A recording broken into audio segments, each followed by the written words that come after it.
급속한 경제성장의 중심에 선 인물이자 절대 권력으로 스스로 대통령이 된 박정희.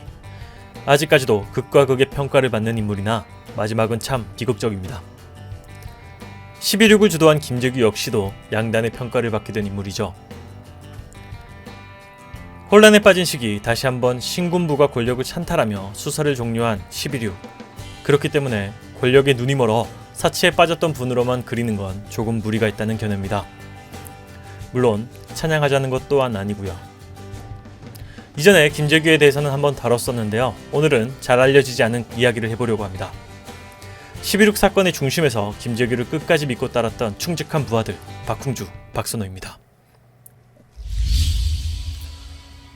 먼저 박흥주 대령입니다. 평안남도 평군 태생으로 6.25 때 가족의 월남에 정착. 명문고인 서울고를 졸업할 만큼 굉장히 똑똑한 수재로 굉장히 힘들게 성장합니다.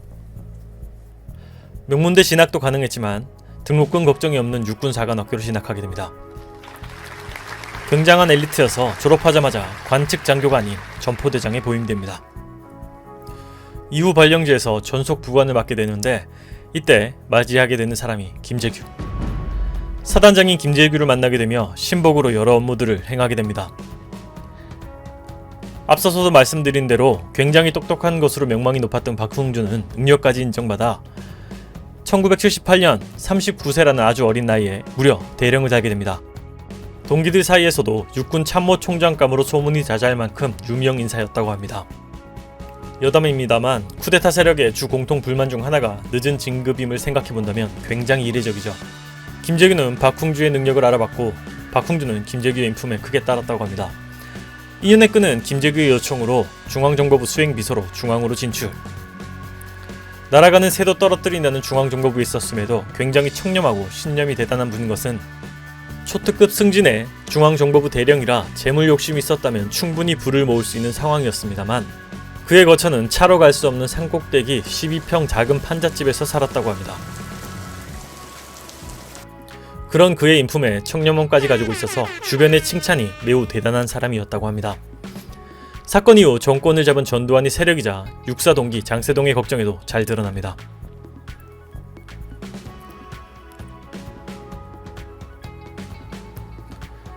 (11.6) 사건에도 이전부터 철저히 준비되고 훈련된 상황에서 발생된 것은 아닌데 사건이 일어나기 불과 40분 전에 김재규로부터 명령을 받기 때문이죠.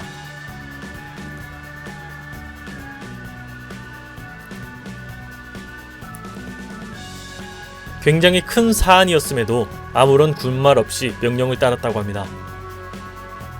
사건이 발생할 것인지 아무것도 몰랐을 것으로 보이는데 그날 무좀으로 고생하던 그는 광화문의 구두 전문점에서 구두를 구입했다고 합니다. 결국 그 구두는 거사 후 신발도 신지 못한 채 나온 김재규가 신게 되지만 말이죠. 형이 집행되기 전 머물렀던 교도소 벽에 그가 적은 낙서도 오랜 기간 회자됩니다.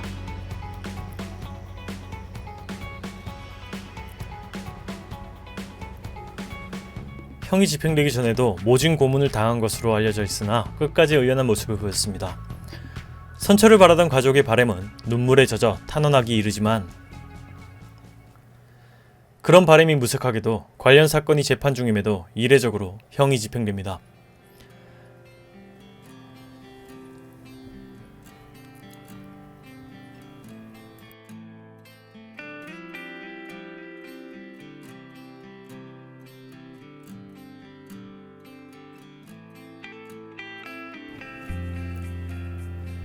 형이 집행될 때 눈 가리개를 거부하고 하늘이 보고 싶다며 마지막을 이렇게 외쳤다고 합니다.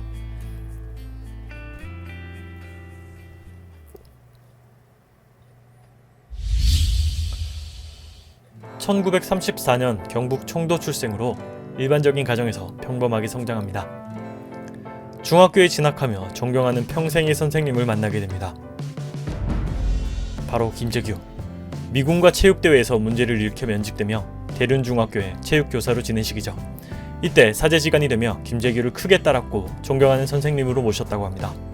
김재규가 복직하고 박선호가 졸업하고도 꾸준히 연락하고 동기들과 찾을 정도로 크게 따랐다고 합니다. 대륜고를 졸업하고 해병대 간부로 임관, 해병대에서 몸을 담게 됩니다.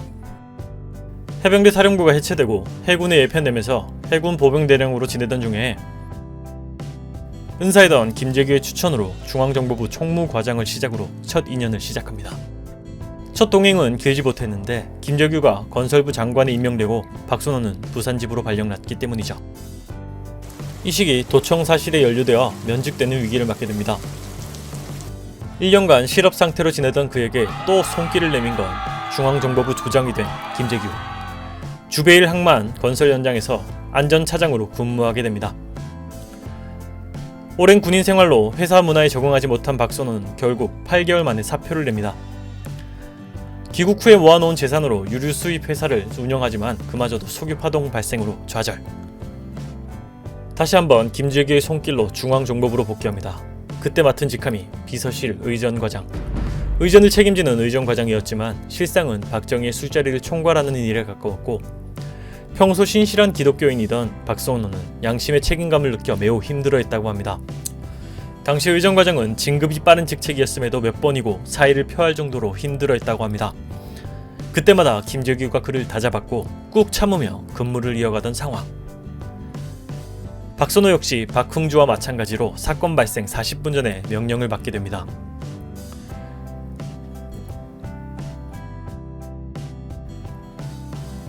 그날 경호는 운전기사까지 포함해도 총 5명. 사태를 막고 싶었던 것은 아닐까 생각되는 부분이죠. 교인인데다 동기이자 막역한 사이인 정인영과 아끼던 후배를 막아야 해서 더 큰 부담이었을 겁니다. 현장으로 가려는 정인영과 안재송을 막은 그는 어떻게든 최악은 피하려 했던 것 같습니다.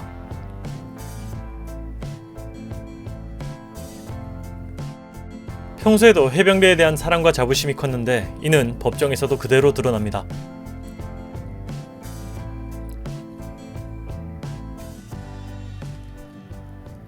재판 최후 진술에서 김재규를 바라보며 말한 그의 발언에서 얼마나 존경했는지 잘 보여줍니다.